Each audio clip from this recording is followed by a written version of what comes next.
Magic's latest set, Foundations, has been fully revealed, so it's time once again to check out all the brand new commanders coming with the set and rank them in an internet-friendly tier list. As always, this is not an objective power ranking guide or anything like that. This is just a subjective hype list. These are just the legendary creatures I find most exciting to least exciting. That's my ranking guide. So at the tippity top is the Tomer favorites section. This is just basically the legendary creatures that I'm so impressed with, so hyped with, that I'm going to try my best to feature them on an upcoming Commander Clash or a stream, or maybe even they will find a slot in the 99 of my personal paper decks, or maybe even lead a brand new deck in the command zone. Then we've got great in the command zone, legendary creatures that I just think are better in the command zone rather than the 99. They need to be built around to actually utilize them properly, but when you do, they are great. Then we got great in the 99. Obviously, these are legendary creatures that I think are just better in the 99 than the command zone. Then we got the maybe pile. These are commanders or legendary creatures that might have potential, but I just don't see how you can actually utilize them properly. So I always like input from the comment section on whether or not there's some certain synergies that I might have missed out, or maybe I just misjudged them a little bit. And then finally, obviously, the poop section. Not all these legendary creatures are going to be winners. Some of them are just not going to be very good, and that's why the poop section is there. We're going alphabetically, and we're starting with Alicia, who laughs at fate. This is a 3-mana Rakdos, legendary creature human warrior. It's a 2/2 with first strike. Whenever Alicia attacks, put a +1/+1 counter on it, and it has raid. At the beginning of your end step, if you attack this turn, return target creature with mana value less than or equal to Alicia's power from your graveyard to the battlefield. So Alicia is a very mana efficient repeat graveyard recursion engine. For 3 mana, she basically just gets to reanimate something every single turn, starting the turn you actually cast her, and the requirement is very, very easy. You just have to attack this turn. You don't have to attack with Alicia, you don't have to deal combat damage or anything like that. You just attack with like any random creature, and you fulfill the raid requirement, and you get to reanimate something. Obviously, there's a restriction that you can only reanimate things mana value less than or equal to Alicia's power, but if you build a deck around Alicia, for example, you probably want to have stuff that's like on the lower end of the mana curve, so you're always going to have something to reanimate with Alicia, or if you have ways of actually increasing Alicia's power outside of just attacking to increase her own power with +1/+1 counters. If you like throw equipments on her or whatever, then you could reanimate basically anything you want. So it's actually a really, really, really mana efficient way of reanimating every single turn. And the hoops to actually get that value is very low. I also like the callback to the original Alicia, which is like a fan favorite commander. That one was also 3 mana, also reanimated, also required attacking. And both of them have pros and cons. The original one is Mardu, so you have access to 1 extra color, you have access to white, so that's already an advantage.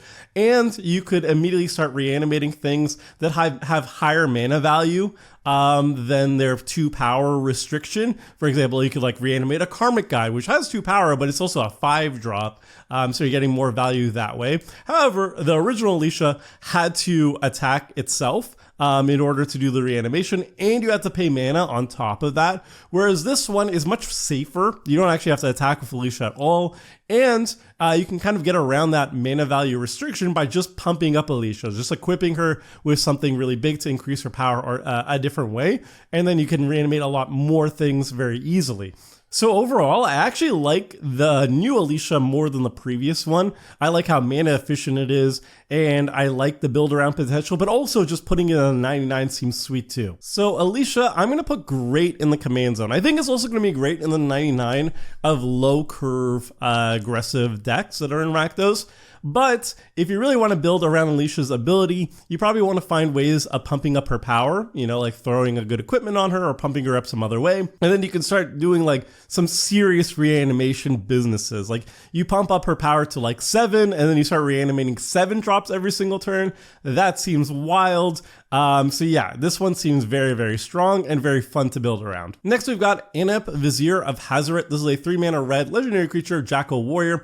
It's a 4/2 of trample, and you can exert it as it attacks. When you do, exile the top 2 cards of your library. Until the end of your next turn, you may play those cards.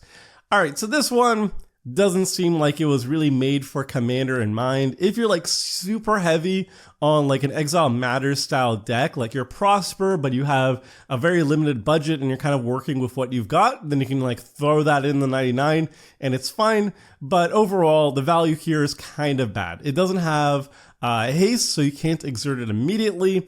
You have to exert it to basically impulse draw 2 cards.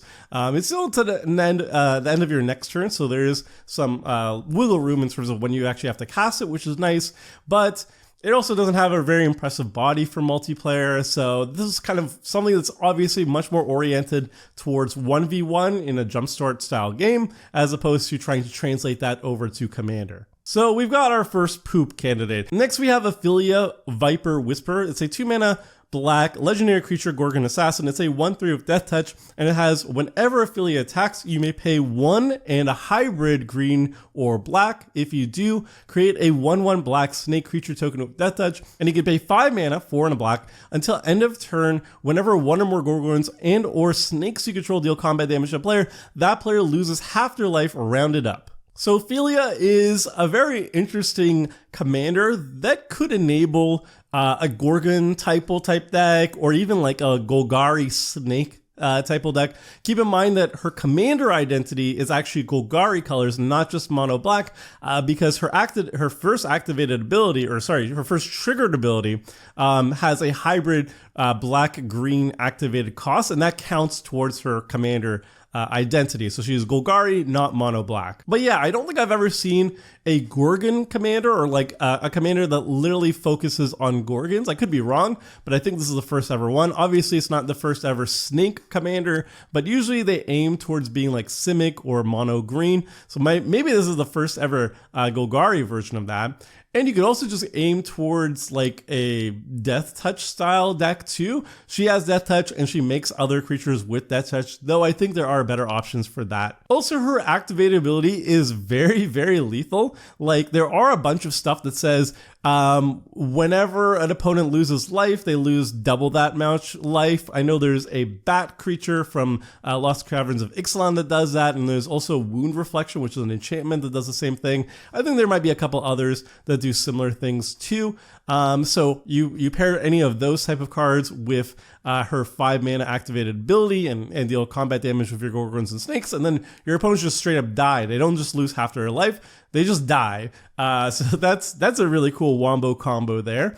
Overall though, I think she's incredibly mana hungry and kind of telegraphed in the command zone. Like, if you play her on turn 2, and then you go attacking, I feel like it's kind of a waste to be like, on my turn 3, I'm going to pay 2 mana and just make a 1/1 with Death Touch. It just seems like you'd rather cast a ramp spell or try to put like a value engine on the battlefield instead of spending 2 mana to make a 1/1. And then the 5 mana thing is a late game finisher, but it's very telegraphed in the command zone. That's why I would think that if you do run her, I think she's a much better candidate actually in the 99 rather than the command zone, despite having like a low mana cost, which is generally good for a commander. Just her activated ability and her triggered ability just seem to make sense more for mid to late game. And I think that makes her better suited actually in the 99 rather than the command zone. That said, I'm not quite sure where I would put her in the 99. I'm sure there is a home for her. I wouldn't say like she's amazing in the 99. She's like a maybe for me, but I feel like there is definitely at least one really good home for her. Probably some sort of Death Touch deck or like a Snake deck or something, and you throw her in the 99 and you get a Wound Reflection going. I just feel like it costs a lot of mana and there's a lot of hoops to jump through. And then you can only make it lethal if you have like a Wound Reflection. I don't know. It seems like a lot of effort. Next, we've got Erobo, the First Fang. This is a 3 mana white legendary creature cat avatar. It's a 2/2. Other cats you control get +1/+1. And whenever Erebor or another non-token cat enters, create a 1/1 white cat creature token. So this is a very straightforward cat commander, right? Like, you pump up your cats, you give them a very efficient anthem, and then whenever you make cats that aren't tokens, you just make additional cat tokens. This is very straightforward. It's very mana efficient at what it's doing. Like if you throw this into a cat deck, you just accrue a ton of value. You get a bunch of 1/1s on the battlefield, and they count as 2/2s because Erebo is pumping all of them. So yeah, this is a great engine that you want to see early game, early to mid game. And then also it acts as like a little anthem to help you block better and also attack better. So yeah, just if you're in a cat deck, basically Erebo is a windmill slam. The question is, do you want this in the command zone or do you want this in the 99? And honestly, I think Erebo is an absolutely fine commander. I think it actually suits very well in the command zone because this is the type of card you want to slam down before you start casting a bunch of other cats from your hand, right? You want to play Erebo turn 3, and then you want to unload all the cats in your hand so you can generate the maximum number of 1/1 crack creature tokens as you're casting them and Erebo's on the field. So it makes sense in the command zone. The only downside to this is that there are a lot of cat commanders at this point, and the competition is fierce, right? You have access to like Ajani. The flip Ajani gives your cats access to red. There's the original Erebo, which has the broken eminence ability and gives you also access to green. And I would argue that both those are so powerful that they're probably better options in the command zone than Erebo. And they also all give you access to an extra color at the very least. So I think Erebo is a really good commander. However, probably it's going to be best suited in the 99 rather than the command zone, even though I do think it is great in the command zone too. So Erebo, I think it's great in both places. Basically, if you are a cat deck, you're picking up this cat, right? It just makes sense. Next, we've got Brawlios of Ferris Band. This is a 5-mana green legendary creature Centaur Scout. Its power and toughness are each equal to the number of lanes you control, and whenever it attacks, draw a card, then you may put a lane card from your hand onto the battlefield. Now, this is a pretty nice value engine in basically any deck. Obviously, it's a little bit better in a lands deck, especially if you have a higher land count. That means you're more likely to have a land to put onto the battlefield each time you're attacking with Brawlios. Like if you're playing a 30 land deck, you probably don't want to have this. But if you're like in a land style deck, if you have like 38 lands, which I consider the norm, the average for all my personal decks, and then if you're in a lands deck, maybe you go up to like 42 or something like that, then Brawlios' ability, his attack trigger is actually just really good, right? Like attack, draw a card, ramp every single time. That seems really good. And then it becomes a huge threat. It's easily going to be like a 6/6 or greater each time it's swinging. So it's nothing fancy. It's a very straightforward, simple design, but I think it's a really good one, right? I think it's very much worth the 5 mana, especially in like a lanes deck where 5 mana is just not that hard to do. So a repeatable draw engine plus ramp engine that triggers landfall things at the same time seems really solid. I don't think this is a commander, obviously. If you're in a lanes deck, for example, you probably have access to a billion other really powerful lanes commanders. A lot of them are usually like 3 color or 4 color, so they give you even more options to work with rather than just being restricted to green. But I think this is a very solid inclusion in the 99 of lanes decks. I think the only downside is this is an attack trigger. So it benefits immensely from having a haste enabler. Like, so if you're, for example, Lord Windgrace, and you're running an anger, and you can just like discard it or whatever whenever you want to, or dredge it up or whatever and put it in the graveyard, then Brawlios gets even better because you get that ramp and card draw immediately the turn you actually cast him. Otherwise, it's still great, but it is a little bit slower and a little bit worse outside of haste enablers. So Brawlios, great in the 99 of lands decks. It's not like an all-star or anything. It's not going to change the landscape of lands decks really, but it's a really solid inclusion. It's an uncommon, so it's going to be super cheap. Yeah, it's going to be an easy include for me, especially in my budget brews. Next, we have a very interesting design. We have Brigone, Soldier of Meletis. This is a 2-mana white legendary creature human soldier. It has vigilance and heroic. Whenever you cast a spell that targets Brigone, put a +1/+1 counter on it, and then you could tap it, remove a +1/+1 counter, and draw a card. You don't often see mono white cards that can draw cards off +1/+1 counters. I think there's like 2 or so that exist that generate card advantage by removing counters from themselves. But you know, I like seeing it. It's a cool design space. It's much better than like focusing on just like power 2 or less, or mana value 2 or less, or whenever you gain life. Like, you know, it's cool seeing different things. Heroic is also just a cool mechanic in my opinion. I like the design of it. So yeah, there's a lot of things that I like about this. It's like heroic. You want to be casting instant sorceries, targeting Bergone. You want to grow her with +1/+1 counters, but you don't really need to. Like, you can find other ways of putting +1/+1 counters on her, like, you know, Cathar's Crusade, which is the Commander All-Star, one of the best anthems in the format. Any way of putting a lot of counters on Bergone, then just every single turn you could pay 2 mana, tap her, or like swing with her because she has Vigilance first, swing with her, and then later on tap her, draw a card, and do that every single turn, like a Phyrexian Arena that smashes people in the face really, really hard for 2 mana.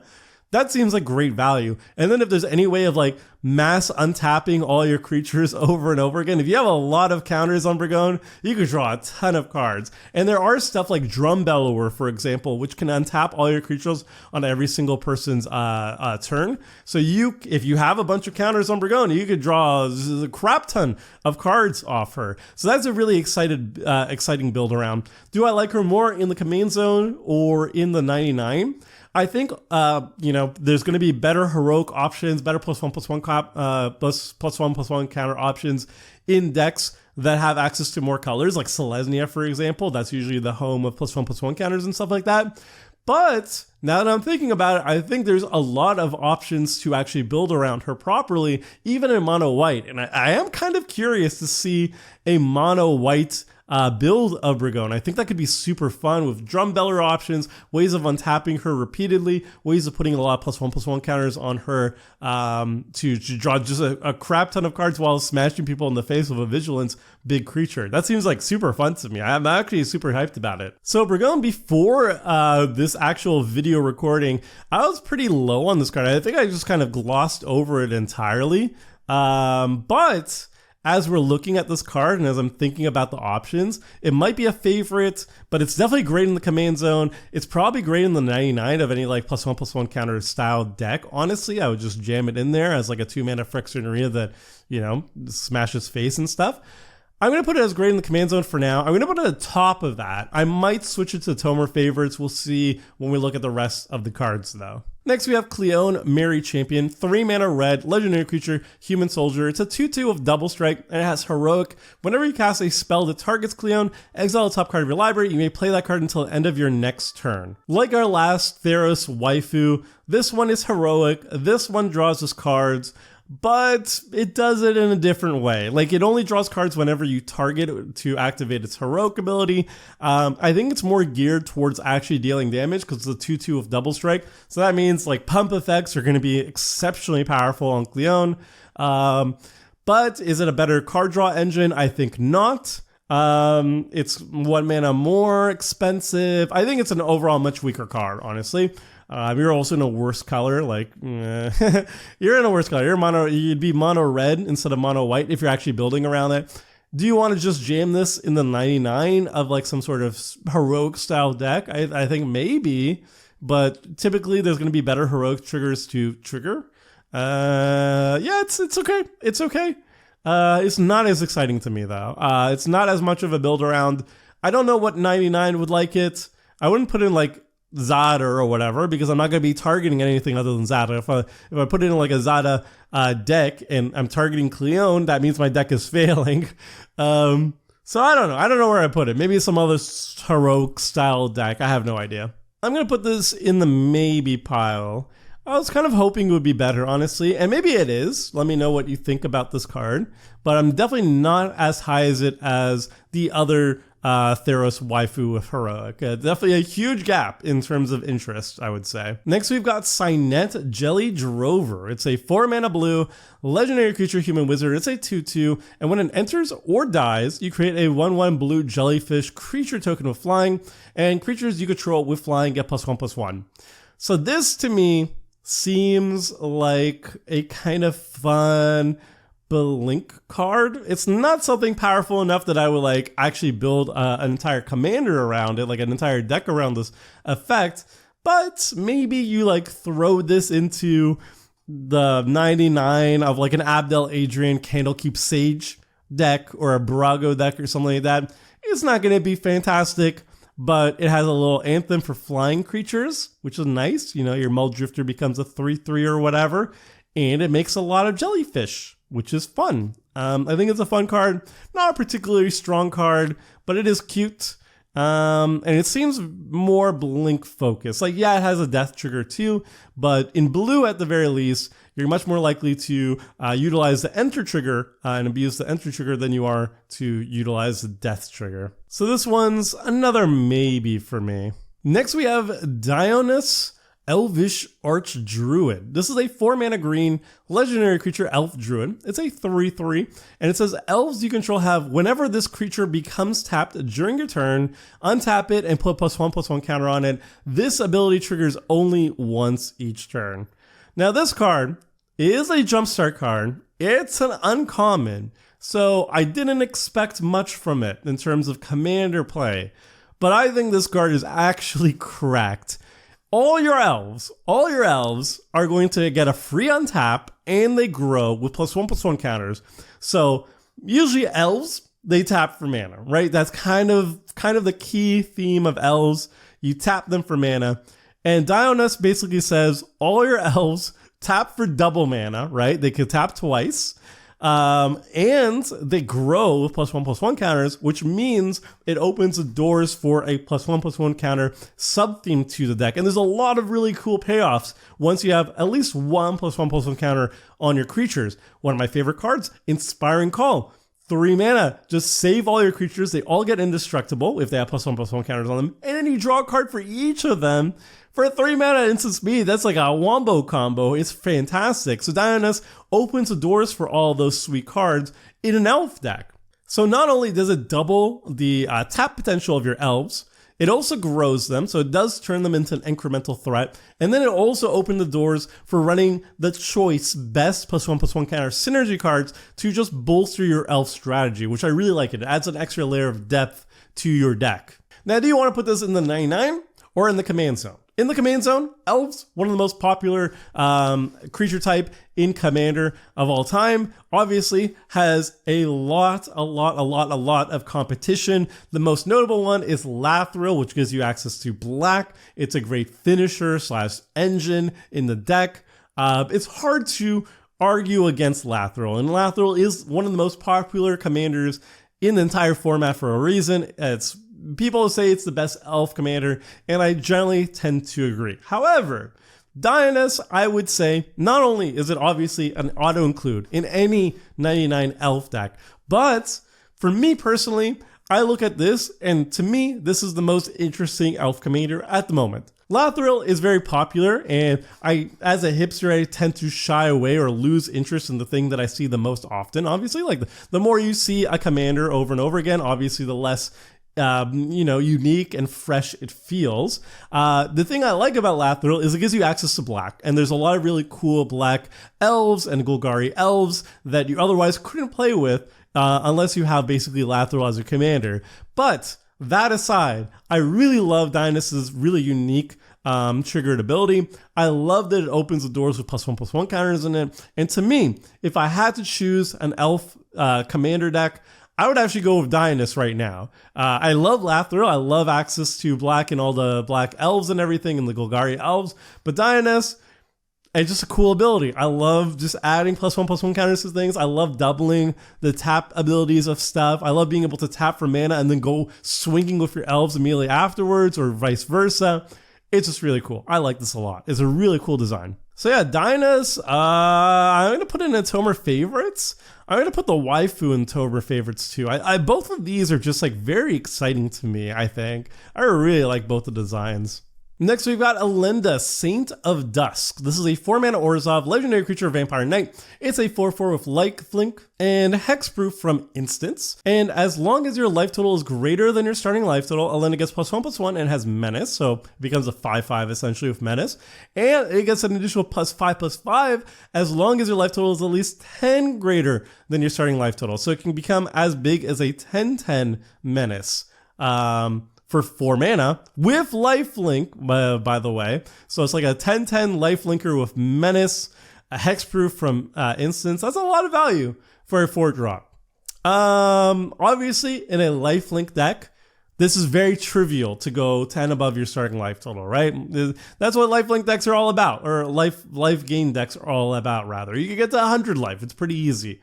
So in that style of deck, this is essentially a 10/10 lifelink menace hexproof from instance, either a commander or the 99. Now, as a commander, I see this as actually a legitimate threat in a life gain deck. If you are focusing on a life gain deck, but you're like, you know what if we went life gain but Voltron? I think Elenda is the commander for you. It gains you a crap ton of life, 10 per swing all by herself.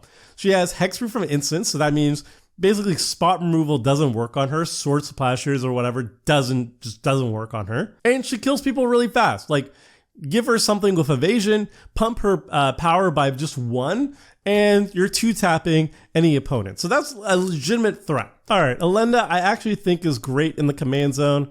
I think she's stronger in the command zone than she is in the 99, just because, you know, commander damage is a thing, and she's well suited towards doing that.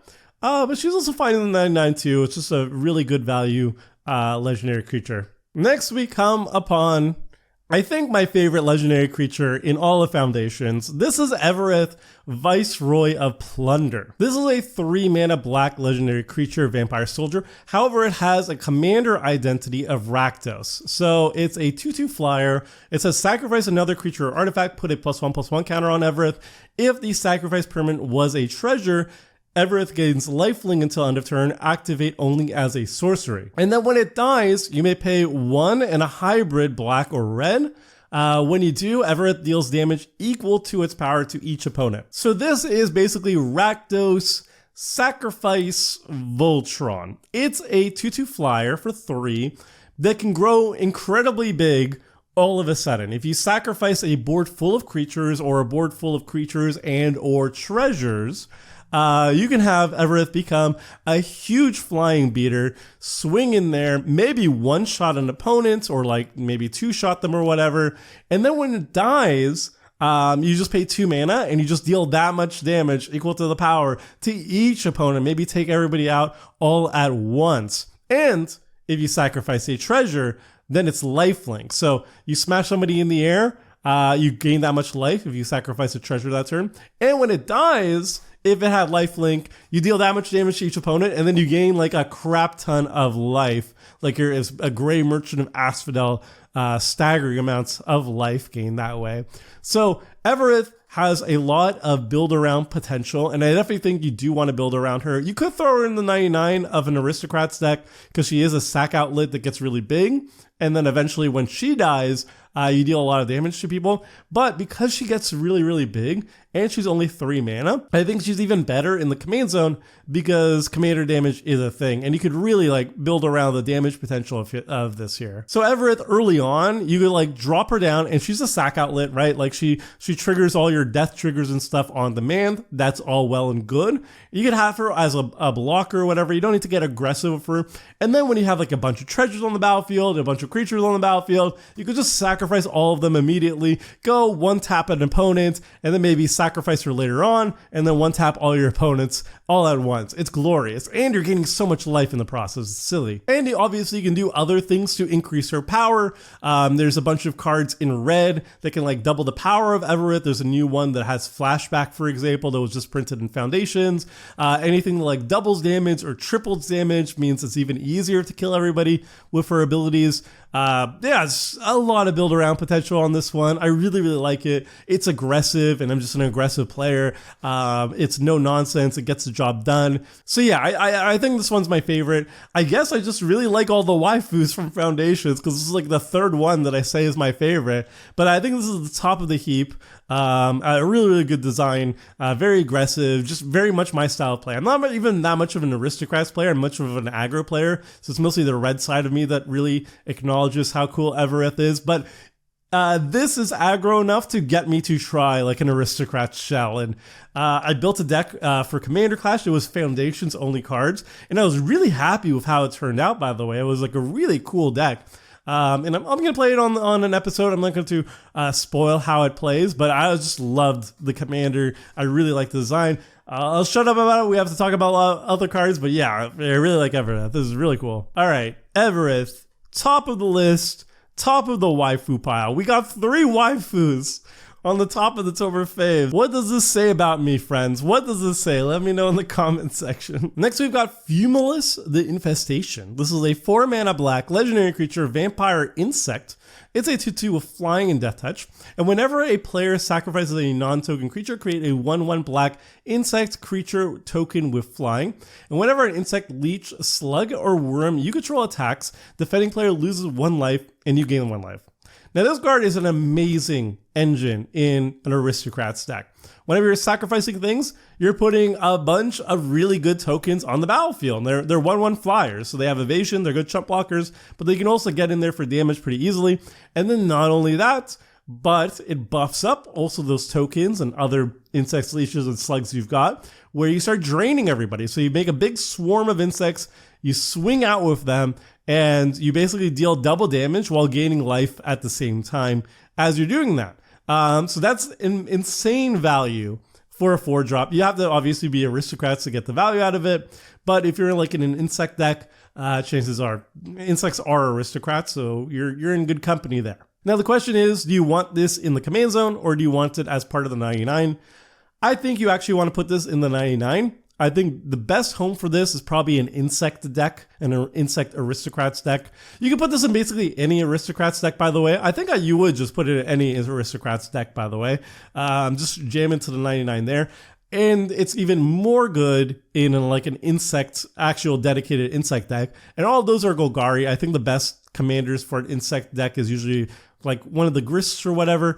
So those are all Golgari. So I would probably just put that in the 99 there so you have access to green and all that good stuff. But also you could just throw this in the 99 of any Aristocrats deck. I think it's better suited in the 99 than the command zone. All right, Fumulus, you are great in the 99 of basically any Aristocrats deck, but especially insects. Next, we have General Crete, the Boltbringer. This is a 3-mana red legendary creature, Goblin Soldier. It's a 2/2. Whenever 1 or more goblins you control attack, create a 1/1 red goblin creature token that's tapped and attacking. And whenever another creature you control enters, it deals 1 damage to each opponent. So General Crete is 1 part Goblin Rabblemaster and 1 part Impact Tremors mushed together in a legendary creature form. I think this card is just gas in any Goblin deck. And it's gas in basically any go wide style token deck, because any go wide style token deck loves Impact Tremors, and any Goblin deck loves making more goblins. And usually, you know, if you're in a Goblin deck, you usually go wide anyway, so it's doubly powerful in a Goblin deck, obviously. Do you want to put it in the 99 or in the command zone? I think you want to just put it in the 99. It's fine in the command zone. It does the job very well. But if you're in a Goblin deck, you're competing with Krenko, which is very tough to compete with. And then if you're dealing with Impact Tremors in the command zone, then we got a better one of Perforos. So both of them very much want this in the 99, but I don't think this is better than those two in the command zone for their respective decks. So great auto include in the 99, one of the best cards in the 99 of a bunch of decks, but it's not commander worthy in my opinion. So we're going to put General Crete in great in the 99. All right, next we have my favorite flavor commander. This is Gornog the Red Reaper. This is a 3-mana red legendary creature, Minotaur Warrior. It's a 2/3 with haste. Cowards can't block warriors. Whenever 1 or more warriors you control attack a player, target creature that player controls becomes a coward, and attacking warriors you control get +X+0, where X is the number of cowards your opponents control. Now, I love the whole running gag with cowards can't block warriors. I love that about warriors, and I love the fact that warriors turn your opponent's creatures into cowards so they can't block. So this is a cool, very flavorful evasion for your warrior army. I love that about this card, and I love also the big anthem you get too for all your warriors when you're attacking. So I think this card is pretty darn good. For 3 mana, all by itself. For 3 mana, it's a 2/3 haster. You can just cast this, immediately swing. If your opponent have like just 1 blocker or whatever, it immediately turns into a coward and you just smack somebody with a 3/3 Gornog. And then if you have a bunch of warriors, you can turn up to 3 things into cowards per attack cycle. If you attack one opponent, each opponent with at least 1 warrior, one of those creatures that they control become a coward, and then you get +3/+3 at the very least with all your attacking warriors. That's good. It's pretty solid. I just wish it was a little bit more. I'm kind of greedy. I wish it didn't say whenever 1 or more warriors you control attack a player. I think it was just like whenever a warrior you control attack a player. I think if you could just turn all your opponent's creatures into cowards when you have a warrior army, I think that would have been perfect. I think that would have made me be like, slam dunk, I gotta build a warrior deck. This is it for me. I love it because warriors kind of suck. Warriors kind of suck. The card pool for warriors there are some good ones. Obviously, there are a lot of good ones. But to make a full warrior deck, it's rough out there. I've tried making them in the past. So I just wish this card was a little bit pushed more. Also, I have a changeling deck, so for me, I was like begging for this card to be just a little bit better so I could throw it in there. It's a good card. It's a good card. It's solid in 99 of a warrior deck, I would say. It's solid in the command zone of a warrior deck. I just wish it was a bit stronger. The flavor. This is my favorite card in terms of like flavor. The art is badass. I love everything about this, except I just wish it was just a bit stronger. Wizards, please. Wizards, please. So yeah, Gornog. It's great. It's a great card. I would have put it as a Tomer favorite. It was just a little bit more overpowered. Just make it more overpowered, Wizards, please. Okay, next up we got Hurska Sweet Tooth. This is a 3-mana green legendary creature bear, but it has a Selesnya color identity. It's a 3/3, and whenever it attacks, you create a food token. And whenever you gain life, you may pay a hybrid green or white. Whenever you do, target creature gets +X/+X until end of turn, where X is the amount of life you gained. Now, Hurska seems okay, but it really depends on the type of life gain deck you're running in order to actually get value out of its +X/+X, pump ability. Because if you're running like a bunch of like Soul Sisters, for example, where like whenever a creature enters the battlefield, you gain 1 life, this ability is not worth that 1 mana, right? And it also doesn't really work well with life link. Like if you swing at somebody with like a 10/10 life linker, you deal 10 damage and you gain 10 life, then the pump ability is not good there either. It's really much like, you kind of want to be a food deck, I think. That's probably the best way of utilizing it. Like you throw this in the Hobbits deck where you can sacrifice the food for 1 instead of 2 with Samwise. And then you could like sacrifice a whole bunch of food tokens, pump up like an invasive creature and then just dome somebody, just kill somebody. That seems like its ideal situation. So I think this card is not like an auto-include in any life gain deck, like all life gain decks, I mean. I think it's specifically good in decks that can generate a bunch of life all at once. Either with food or something else that can generate even more life all in one go. Before, not counting lifelink, because then it's too late. It's very, very specific. So I don't even know. Maybe it's not even good enough for food. I don't know. But it is a very interesting design. I like it. But yeah, where would I put it? Do I put it in the command zone? Do I put it in the 99? I think it's better as a finisher. So I generally just put my finishers in the 99 as opposed to the command zone, unless it's so good or it's like a combo piece that like you have one combo piece in your command zone, the other in the 99. It's much easier to assemble them. And then once you assemble them, you win. That's not quite the case with this one. But yeah, I put it in the 99 of like a food deck. I try it out there. So yeah, Hurska, great in the 99. I think it's valuable in some decks. Next we have Ivora, Insatiable Air. This is a 2-mana red legendary creature vampire warrior. It's a 1/1 trampler, and whenever it enters and whenever it deals combat damage to a player, you create a blood token. And whenever you discard a card, put a +1/+1 counter on Ivora. I really like the design of this card. It makes blood tokens, so it's generating some amount of value by itself. And, the blood tokens, once you're discarding cards with it, you're cracking the blood tokens, you grow Ivora at the same time. It has trample, so when it becomes a big creature, it does have some degree of evasion, which I also like. It could be interesting as like a commander even, where you're focusing on discard synergy. Like I have an Inti deck, for example, and it's all about discard synergy, but it's utilizing the discard to basically generate a lot of card advantage with Inti's exile ability, like its impulse draw. I can see this like just being thrown in the 99 of my Inti deck. Or if you're feeling very spicy, you could put it in the command zone and try to Voltron kill people with it. But then you're in mono red playing discard, and you probably don't have a lot of ways of actually refilling your hand, so that's a little bit sus. However, I think it's best suited actually in the 99 of a wheel deck. And if you're a wheel deck, you probably need to be like Grixis colors or whatever to really have access to all the good wheels. You can't really do it in mono red. You probably can't even do it in Rakdos. There's not a lot of good wheels just in Rakdos because you really want to have access to blue for like all the good wheels. And then at that point, you drop Ivora, you wheel a couple times. She's going to be like a 14-14 or like 15-15 something after 2 wheels, like 2 Wheel of Fortune effects. And then you just kill people with a big trampler. That seems great. So yeah, Ivora, great in the 99 of wheels. And I think Hurska, I'm going to just demote it to a maybe board. I don't even know what deck wants it really. Maybe food, but I'm not even like super hyped about that either.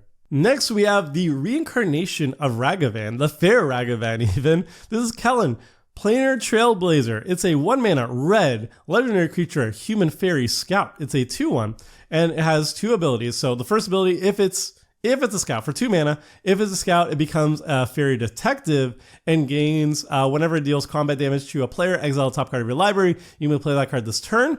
And if it's already a detective, you can pay 3 mana. If it's a detective, it becomes a 3/2 human fairy rogue and gains double strike. So by itself, for 1 mana, you just got a 2/1. Not very impressive. Then when you sink in an additional 2 mana into it, so 3 mana total, it becomes kind of like a Ragavan. Better Ragavan in a lot of ways because you're exiling the top card of your own library, not your opponent's, so more synergy potential. Obviously, the cards in your own deck are generally going to be synergizing better with what your commander is all about and what your deck's all about than just like random cards off the top of your opponent's decks. And if it's a land, you can play it because Ragavan, you have to cast it. You can't play lands.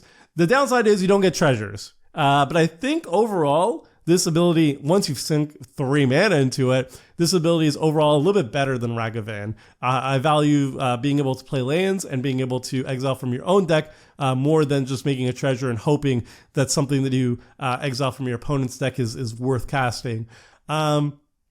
And then for an additional 3 mana, it becomes a double striker. It's a 3/2 double striker, and you get that double card advantage trigger, which is really good. It's a lot of mana. Obviously, it's not as good as Ragavan, right? Ragavan is just like 1 mana and you immediately get the value. You don't have to invest any more mana into it. And Ragavan comes in with the dash ability, which means you can give it haste when you need it to, and also it dodges like sorcery speed removal or whatever. So those are in favor of Ragavan. Ragavan's obviously much better than Kellen, but this is an interesting replacement, I guess, if you want to play like a more chill Ragavan in Commander. You want to Voltron this up, I guess. It's not very good. It's not very good, but I could see a world where you just like want to have like a mono red, a Voltron deck, and you want some sort of like good double striker in the command zone that can wear equipment very well and generates a little bit of card advantage along the way. Kellen can do it. I mean, it's not terrible. It's not the best or anything, but it's not terrible. It's pretty solid. So yeah, Kellen, I put it in the maybe pile. Like you could put a Voltron deck around it. It's probably stronger than Gornog. No, it's not worth stronger than Gornog. I'm going to keep it in the maybe pile. Who cares? It's my list. Okay, we've got Kyora, the Rising Tide. It's a 3 mana blue legendary creature, Merfolk Noble. It's a 3/2. When it enters, draw 2 cards and discard 2 cards, and it has Threshold. Ooh, the return of Threshold.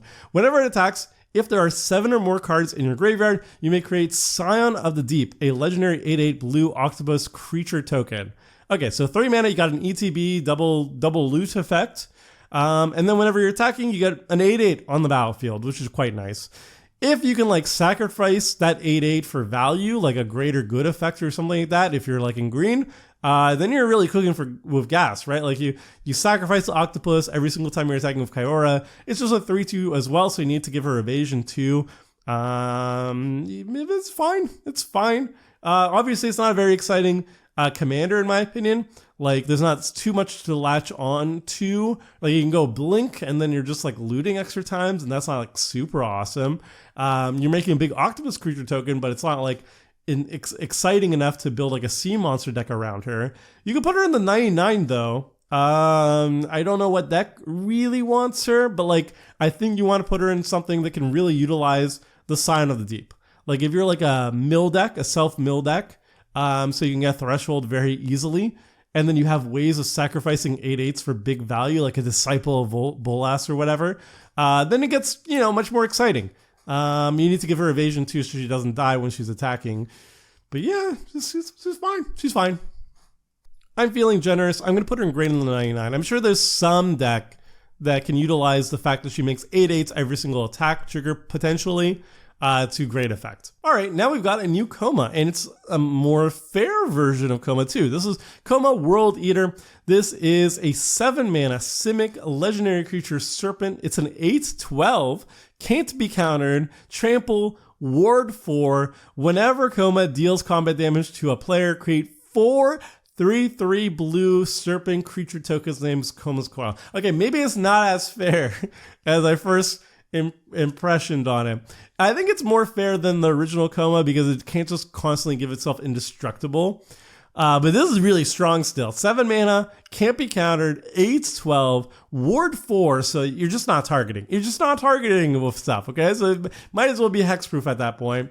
8/12 Trampler, every single time it's swinging in there, you're making 4 3/3s. So you're making basically the same amount of serpents, but you have to actually attack as an older one, or maybe even more. No, you're making the same amount of serpents per turn cycle as the original Koma, but you do need to swing in there. But it's also an 8/12 with trample. You're trading basically indestructible for ward 4.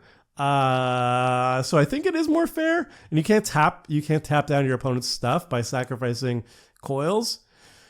This card is really gas. It's really scary. Obviously, if you just had this as your commander and you ramp into it, it's terrifying. If you pump up its power just a little bit, like it can already 3-shot opponents by itself, but like if you pump it up by like 3, then it starts 2-shotting.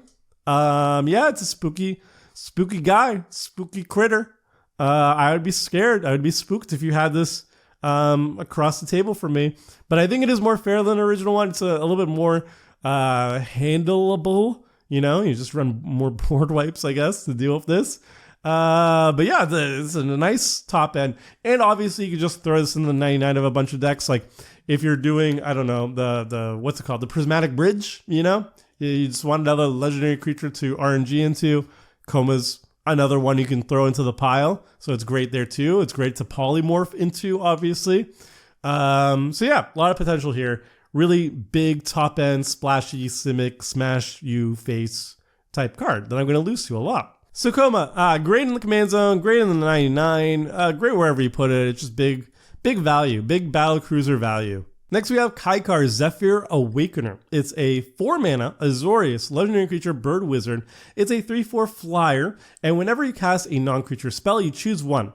Either you exile another target creature you control, return that card to the battlefield under its owner's control at the beginning of next end step, or you create a 1/1 white spirit creature token with flying. So it's a little bit of a callback to the original Kaikar, which was very busted. You cast a non-creature spell, you make a spirit creature token, but you could sacrifice it to make red mana, so you could ritual out big spells with it. This one kind of drops the red. Was it Jessica? I forget. It's going to be on the screen anyway. But anyway, it's basically an Azorius commander that blinks, but also creates tokens. And you can kind of focus on one or the other in your deck building, but you can also choose what you want to be doing at any given time. You want to have just a random chump blocker, you make the 1/1 flyer, you chump block. You have something that has a good ETB trigger on it or a leave the battlefield trigger on it, you just blink it. So that's fun. It's more tame, I think, as a blink commander than like Abdel Adrian is, or like Braga or whatever. And as a token commander, it's also more tame than some other options too. But you have the versatility here is really nice. And I like this more chill, you know? Not everything has to be an Avengers level threat, you know? Some things can be more like casual, I guess. So I actually really like the design here. I like the versatility here. It's chill. I like it.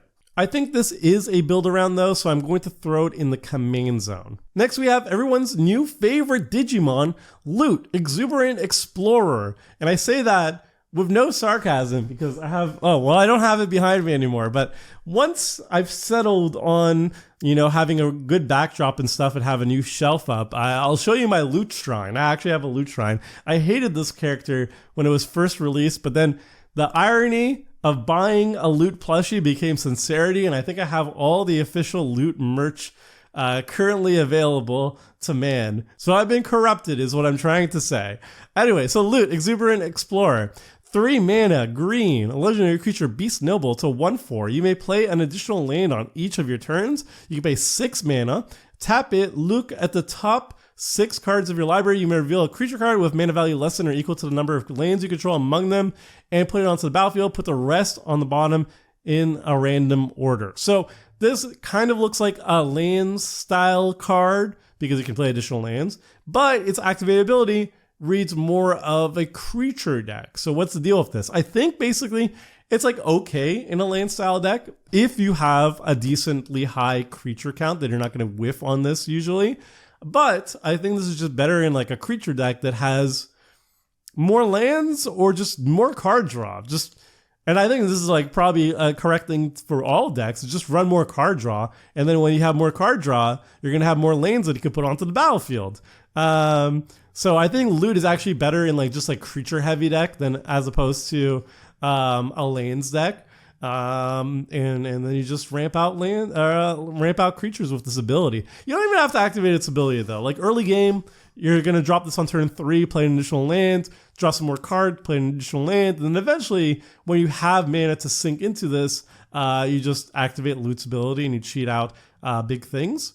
Yeah, it seems like good value, but it does seem like it's kind of pulling you in different directions, right? The additional land drop makes you think, oh, this should be a lands deck, and the activated ability is like, this should be a creature deck. But in reality, you kind of want to be doing both. You want to be hitting your land drops, you want to every single turn, you want to play additional lands with its ability, and then later on, you want to just start cheating out additional creatures with its ability, so you need to have a decent creature count.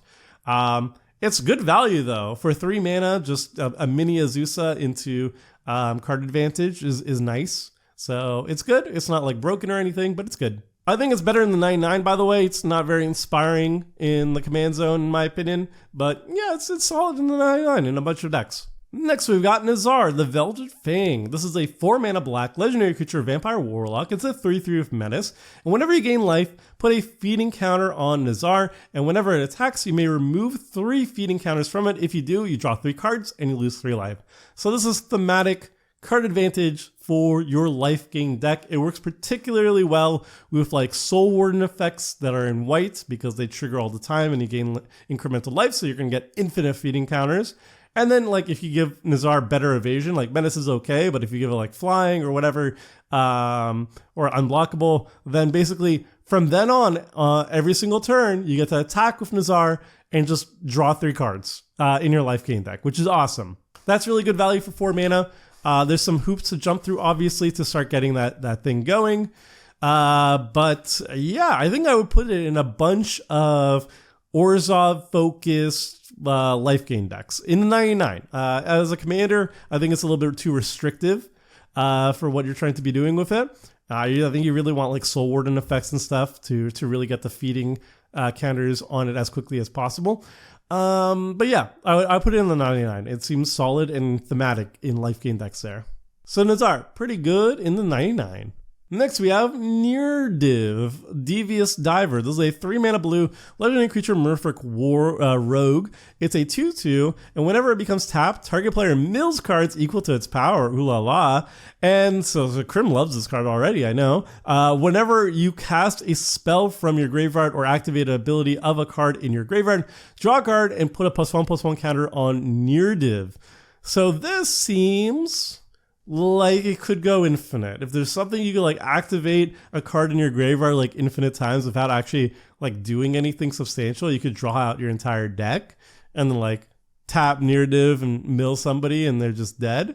That could be super fun. But if you're just playing it straight, like I think this card reads very simply as like you're playing a flashback deck, right? Like you just have a bunch of stuff in your graveyard, and then you cast that stuff from your graveyard. You play like an Underworld Breach effect or whatever. You just cast a bunch of stuff from your graveyard. You're gonna draw a whole bunch of cards and have a really big beater. Obviously, you can use Narrative, tap her or whatever with like a Springleaf Drum effect or whatever, and mill yourself so you have more things to cast from your own graveyard. And then later on, if she is big enough, if you have ways of tapping her repeatedly, you can mill out your opponents. That's really cool. There's a lot of potential here. I feel like this is a very unfair card. You could use it fairly to like cast flashback spells or whatever, and like have an incremental draw engine available to you. But I think this card definitely wants to be unfair. I don't know what unfair thing you can do with it. Let me know in the comment section. But it reads like it should be unfair to me, right? I don't know. I like the design of it. It looks really cool. I have a Melik deck, a Melik Spellslinger Graveyard deck, and it has a very heavy flashback theme. So I think Narrative would be really powerful in the 99 as of that. It's not also like limited to instant or sorcery or what. It's like whatever you cast from the graveyard. Maybe like you do like a Gravecrawler loop or something. You probably don't need Narrative at that point if you're doing a Gravecrawler loop, because you could just replace her with Blood Artist or something. But if you don't have a Blood Artist effect, you could use Narrative to just like draw your entire deck or whatever. I don't know. She seems strong. She seems unique. She can be a build around. I might put her in the 99 of one of my own decks, but I think she is more of a build around, even though she's just mono blue, so you're restricted to what you can do shenanigans wise if she's your commander. But I feel like you could break her very easily, so let me know in the comment section. I like the design a lot. I guess I'm just rating all the waifus very highly, so I'm gonna put it like near the top of the grade in the command zone section. Next, we've got my boy Niv-Mizzet Visionary. I think this is the 7th iteration of Niv-Mizzet in Magic the Gathering, which is absolutely wild. It's a 6 mana Izzet legendary creature, dragon wizard. It's a 5/5 flying. You have no maximum hand size, and whenever a source you control deals non-combat damage to an opponent, you draw that many cards. So in the grand Niv-Mizzet tradition, this is a big 5/5 flyer. It's a dragon wizard. It's Izzet. My boy is always Izzet at heart. I don't like this whole 5-color stuff, but in reality, he's never been really 5-color. He's always been the Izzet boy at heart. And he just draws a lot of cards. He pings and draws cards. This one doesn't ping. This one just draws cards. But it has the same idea, where like you drop a pinger onto the battlefield.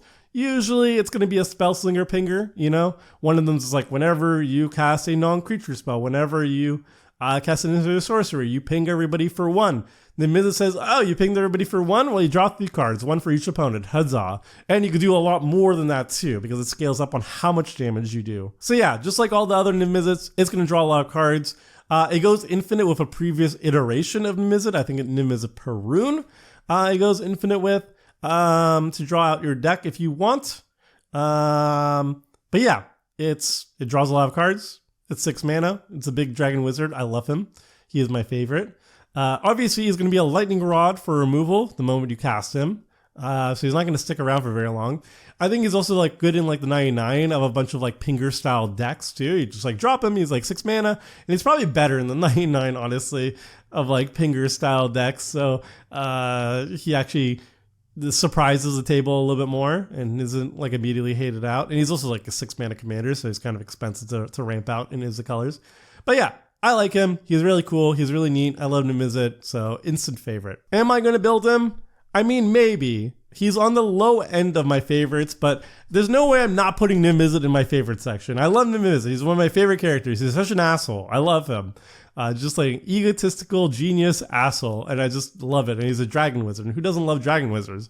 So I'm going to put him there. He's kind of vanilla in terms of what he's doing. He's like, oh, you did a thing, you draw a lot of cards? Wow, so original. But I love it. I love Izzet. I love Niv-Mizzet. It's great. Next, we have Ozox, the Clattering King. This is a 3 mana black legendary creature, Skeleton Noble. It's a 3/2. It can't block, and when it dies, you create Jumble Bones, which I just love the name of. Jumble Bones, a legendary 2/1 black skeleton creature token with this creature can't block, and when this creature leaves the battlefield, you return target card named Ozox, the Clattering King, from your graveyard to your hand. Now, this card is just a nice value engine for Aristocrats deck. It essentially puts 2 bodies for the price of 1 to sacrifice for your Aristocrat's value. And then it returns it back to your hand. So for an additional 3 mana, you drop it back onto the battlefield, and then you can do it again, right? And then you can sacrifice 2 things again. You got it back to your hand. You could, for 3 mana, you can get two more bodies. It's not like super insane or anything, but I like the name a lot. I like the Clattering King is just cute for a skeleton noble, and I like Jumble Bones. That's just a really funny name for a skeleton. I don't know. I like the flavor of this a lot. Value wise, for 3 mana, putting 2 bodies that can recur itself over and over again isn't the worst. It can't block, which is actually kind of relevant for it, because usually like in a sacrifice deck, you want your sacrifice fodder to be able to chump block for you, and this one can't, and it can't really attack very well. So I don't think it's very good in like the command zone. I think there's a combo with it. Somebody mentioned to me, I actually pulled this card in Magicon Vegas. Not Hasbro CEO, the Wizard of the Coast president, the new Wizard of the Coast president, dropped like some Jumpstart packs in front of her game and was just like, here you go. And I opened my pack and it had this in it. So I think I was the first person to show that on social media at the very least. And somebody who was watching that, and I gave him the card afterwards, somebody mentioned that it has an infinite combo with it, but I forget what the infinite combo was. But anyway, outside of the infinite combo, it's okay. It's like okay in the 99 of like Aristocrats deck. It's silly though, and I like it. I like the names especially. So Ozox, just great in the 99 of Aristocrats decks. Maybe not great, maybe just like pretty solid.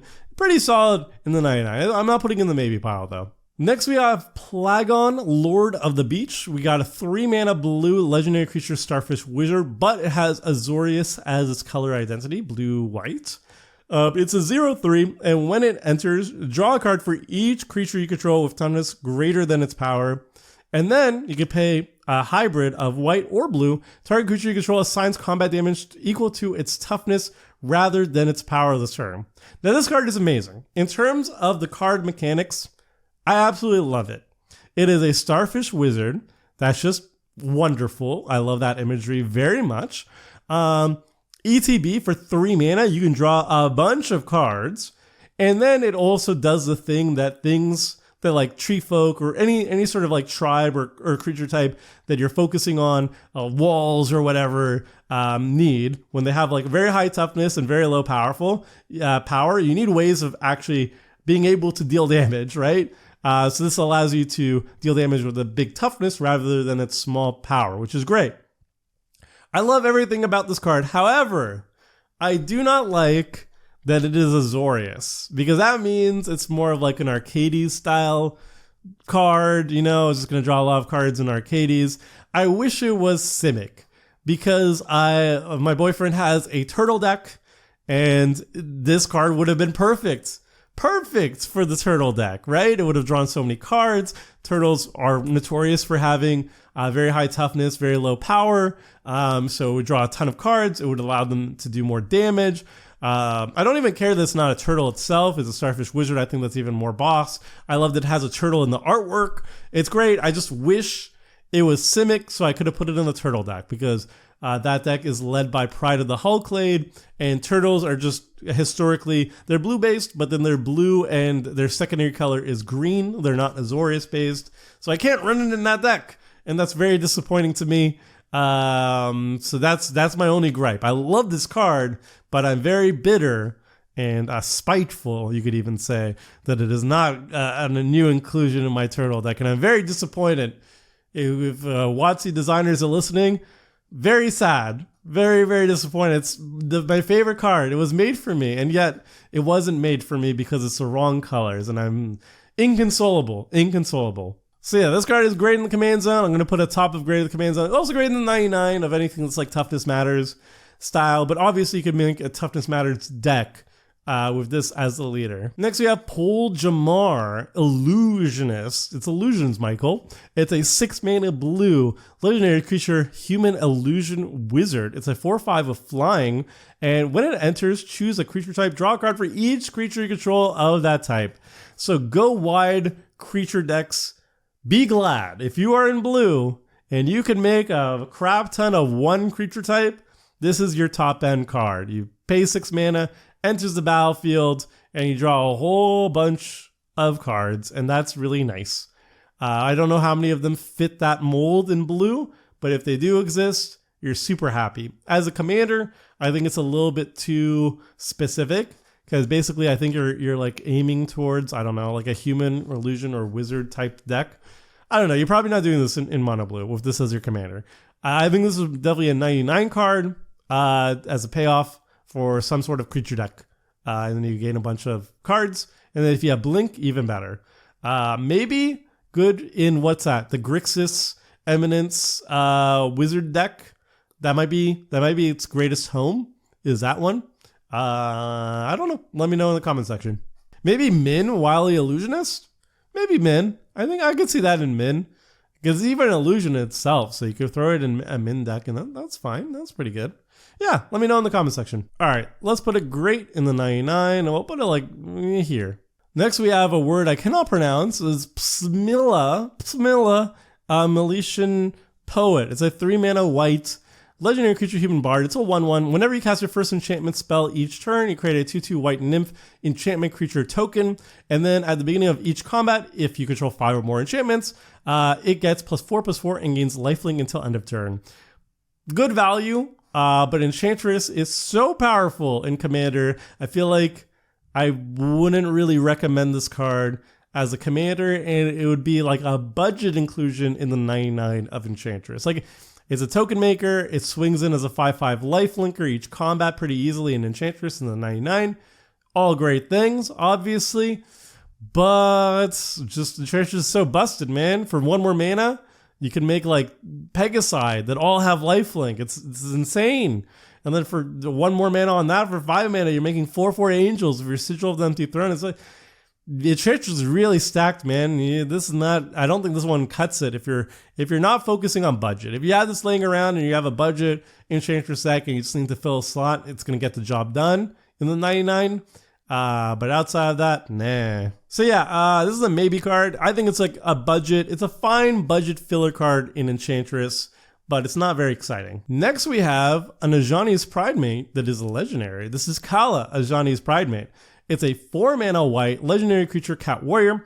It's a 3/3, and when it attacks, other attacking creatures you control get +X/+0 until end of turn, where X is the number of counters on Kala. Whenever you gain life, you put a +1/+1 counter on Kala, and you can pay 4 mana and you gain 1 life.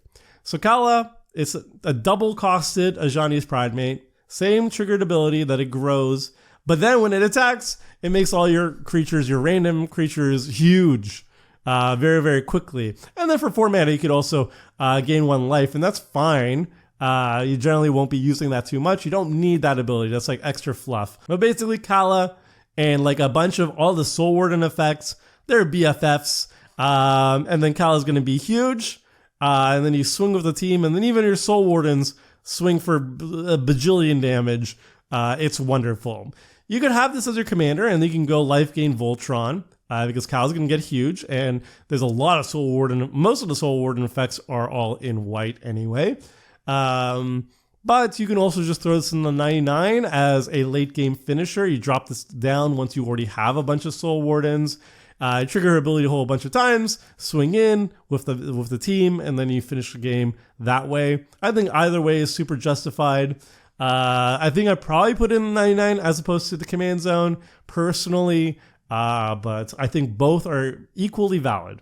So Kala, I'm going to put it like near the top of grade in the 99. Second of grade in the 99. How about that? Next we have Rev, Tithe Extractor. This is a 4-mana black legendary creature human rogue, and whenever you attack, target creature gains death touch until end of turn. Whenever 1 or more creatures you control deal combat damage to a player, create a treasure token, and look at the top card of that player's library and exile face down. You may cast that card for as long as it remains exiled. Okay, so this gives you kind of pseudo evasion because it gives the creature death touch, so your opponents don't want to block whatever you're swinging at it if it's like a random 1/1. And then when you're dealing damage to a player, you're getting a treasure token, which is nice, and then you're stealing a card from your opponent's like a Gonti type of effect. You can't play lands with it. You can only cast cards. So if you hit like a land, you can cast it, but you'll always get a treasure, which is nice. So I think this card is like a slam dunk in the 99 of multicolored theft decks. So like the Sultai Gonti deck, for example, I think this card is going to be fantastic in there. As a commander, I just think there's better theft options in the Command Zone. Either one's like Gaunty, which is mono black, which is, I think has more potential than Rev in the command zone, or just our multicolor, which I think are just the superior option these days. But this is a great playmaker in the 99. It's an auto include in like dedicated theft decks. All right, Rev, great in the 99. Let's put a great in the 99. Next we have Shrewfus Sproutsire. It's a 3-mana green legendary creature Saproling. It's a 1/1 trampler, and whenever a Saproling you control deals combat damage to player, create that many 1/1 green Saproling creature tokens. I love Shrewfus. This looks like a Studio Ghibli style creature just showing up in Magic, and I'm down for it. I love the name. I love the art. I just love everything about it. It's just so whimsical. And Saprolings are kind of cool. What by itself is just like a 1/1 that's going to be hard to attack, and then it makes like a 1 Saproling. But if you have ways to pump up Shrewfus and your other Saprolings, its token ability making gets out of control super fast. Like you have a Beastmaster Ascension on the battlefield and a bunch of Saprolings. You smash people for a lot of damage, and then you make that many Saprolings. That's insane. So the potential here is out of control super fast. But I don't think I could ever be mad if somebody destroys me with a Saproling army with Shrewfus. Like, just look at Shrewfus. It's so cute. Very powerful effect. Obviously, you really need to have pump effects to make Shrewfus work, and like global pump effects, and maybe ways of giving your other Saprolings trample too. That makes this much, much better, but it's definitely a build around. I can see it being very much a build around, and probably the best like aggro oriented Saproling commander. The best Saproling commander I think is still going to be Gave, but that's more of a combo deck. And this one is just like, I smash you.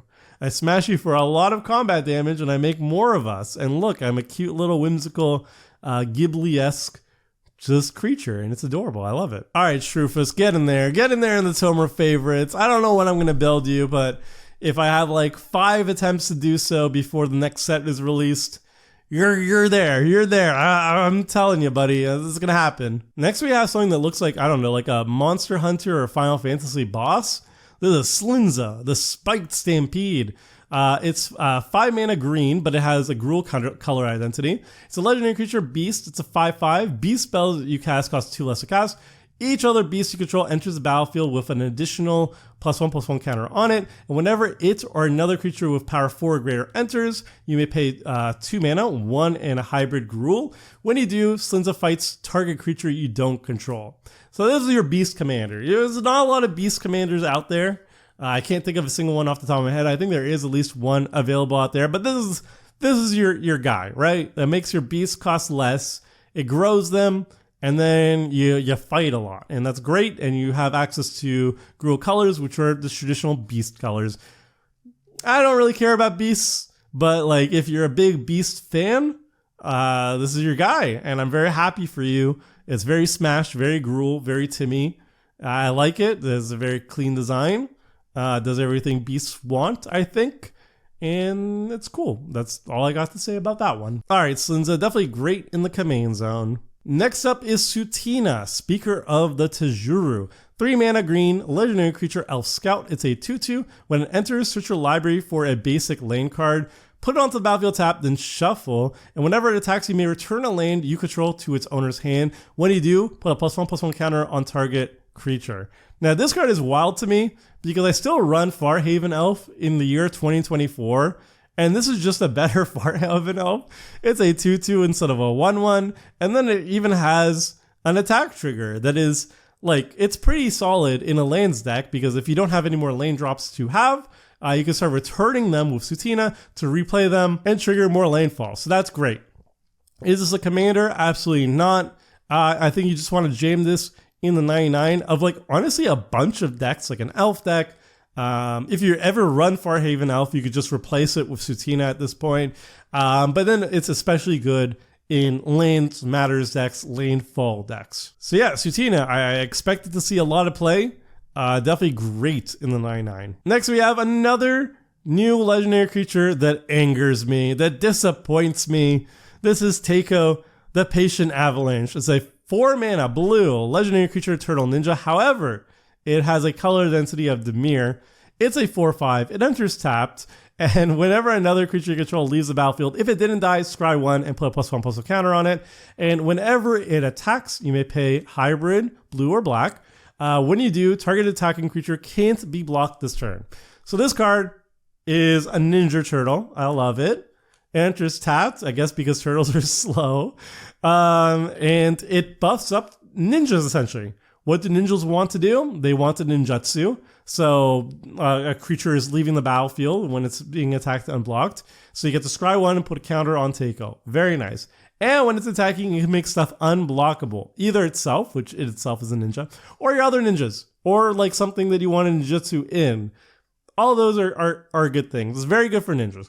The only thing that disappoints me, it's a turtle, and it's not Simic, it's Dimir. So I cannot put it in my turtle deck, and I feel like this is an affront to me specifically. It's like the YC designers knew I had a turtle deck, and they're like, no, we're gonna make a sweet Ninja Turtle. I mean, it's not like great in the turtle deck, but obviously the turtles can take anything that's borderline playable. Anything we can take, we'll take.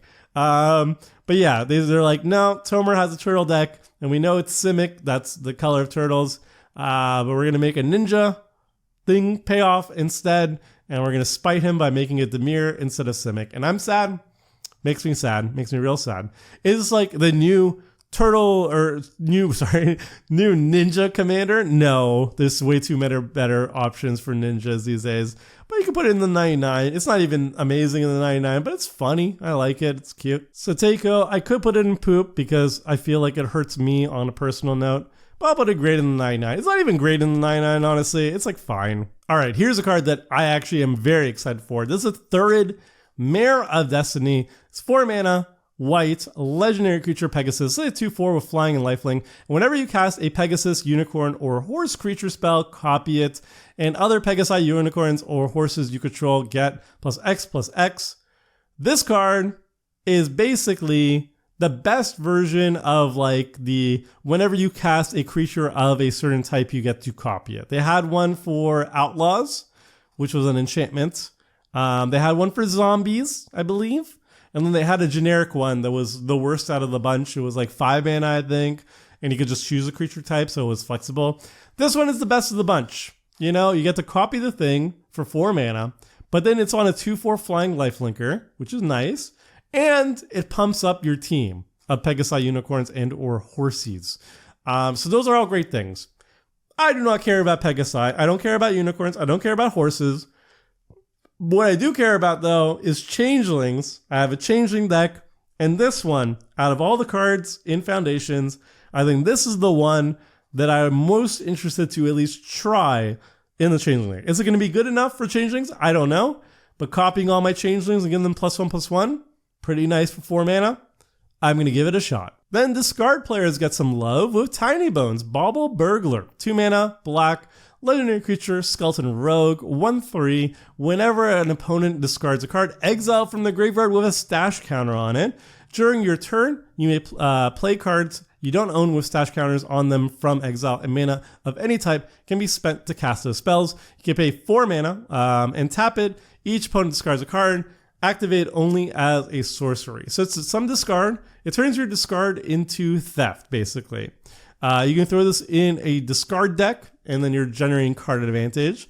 You don't get great selection of what the card advantage is going to be, because obviously your opponents are going to be discarding things that they don't particularly want, and they may not synergize with what you're doing. But it is card advantage at the end of the day. It's also kind of like graveyard hate too, because like if you're just forcing them to discard, you don't have to worry about them trying to get the thing back from the graveyard. It's exiled forever until you actually play it yourself. It's also really nice, I think, in the 99 of wheel decks. Like again, if you're going like Nikusar or whatever, you can, wheel everybody's hands and they don't get to do anything with them in the graveyard. And then you have a very, very ripe selection of the best things to cast at any time from exile with Tiny Bones, which is really nice.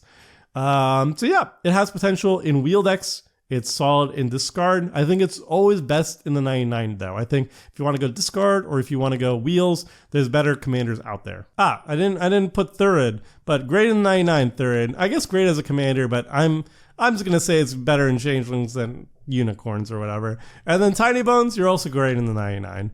I guess third, you could put in great in the command zone. I guess if you're a Pegasi deck or a unicorn deck, I don't think there's anything better out there.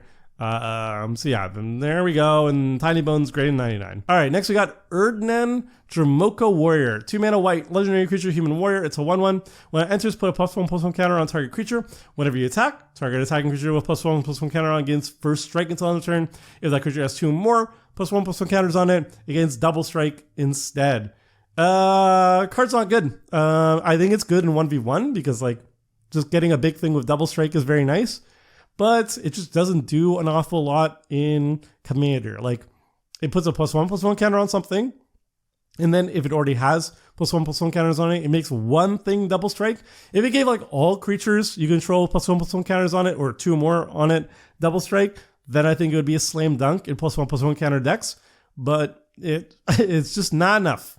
Not enough by itself. So Erdnan, sorry old chap, but you're poop. Next we've got another new Zimone. This one is Paradox Sculptor. 4 mana, Simic. 1/4, legendary creature, human wizard. At the beginning of combat on your turn, put a +1/+1 counter on each of up to 2 target creatures you control. And you can pay a green and a blue, so 2 mana total. Tap it, double the number of each kind of counter on up to 2 target creatures and or artifacts you control. I think Zimone's actually pretty sweet. Because it's pretty open-ended on how you want to build her. Obviously, she's leaning towards +1/+1 counters on your creatures, because at the beginning of your combat, you get to put those on creatures. But the double ability is kind of sweet if you're doing like some janky artifact stuff, like charge counters or whatever, and you're trying to win with like Darksteel Reactor. You could throw that in, and then have some fun with Zimone maybe. It's probably not good. It's probably just a +1/+1 counter deck, which is kind of like vanilla, but it's very efficient at what it's doing, right? It puts each turn, just, you know, even on the first turn you cast her, you're getting to put up to 2 +1/+1 counters, and then you do that passively, and then when you have extra mana and you want to tap her, you just double that amount on 2 different target creatures. That's really solid, or artifacts. I think it has good flexibility. Is it exciting enough in the command zone? I would say no, but it is fine in the command zone. It just doesn't excite me personally. I think it's more exciting in the 99 +1/+1 counter decks where, you know, it's incremental value, its double ability is good. I just feel like there's so many other really powerful options in the command zone that there's a high competition. So Zimone, I'm also going to throw you in great in the 99. All right, the final new card is Zul Ashur Lichlord. 2 mana, black, legendary creature, zombie warlock. It's a 2/2 with ward, pay 2 life, so very inconsequential. You can tap her. You may cast target zombie creature card from your graveyard this turn. So it's a zombie, and it allows you to cast zombies from your graveyard. So this is very clearly a zombie type of card. You want to put it in your zombie deck. Do you want to put it in the 99 or in the command zone? I think zombies are one of the most popular tribes in Commander, in Magic in general, really. So there's a lot of competition in the command zone, and I think there's a lot stronger options. So this is the type of card I just jam into the 99 and not think about it too much. But it's a 2-drop, it's a zombie. The ward is whatever, it doesn't really matter. But the fact that it can always just like cast zombies from the graveyard over and over again is nice for 2 mana. Like, it doesn't put directly onto the battlefield, you still have to pay the cost.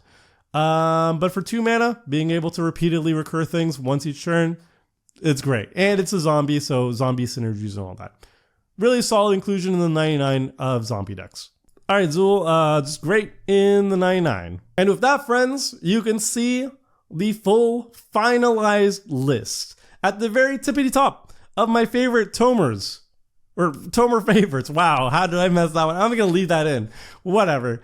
At the tippity top, my top 3 are actually just 3 waifus. Evereth, Dionysus, and I can't read it because it's too small, Brigoni.